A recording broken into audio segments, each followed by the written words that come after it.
Okay, so nakabukas na ang ating document at mag-i-insert na lang tayo ng picture. So ang gagawin lang natin is i-click natin itong insert. Yan.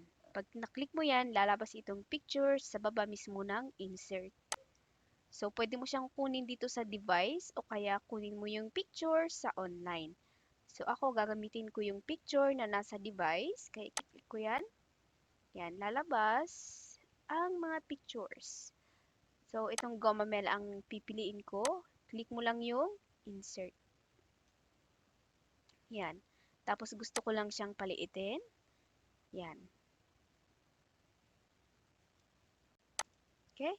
So, ang isa pang paraan kung paano natin mai-insert ang isang picture sa ating document ay, halimbawa, meron akong picture dito sa aking desktop. Ang gagawin ko na lang ay i-click ko ang picture na ito. Yan.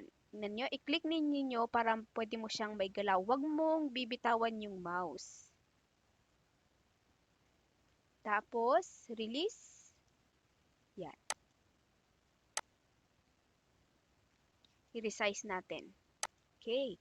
So, para hindi mo na siya paulit-ulit na gawin yung insert ng picture, pwede mo rin siyang i-click ulit yung picture para lalabas itong box na to. And then, copy. Tapos, i-click mo ulit para lumabas yung yung box. Tapos, keep source formatting. Yan. Paulit-ulit mo lang i-click yun hanggang sa mapuno yung document. So, yan.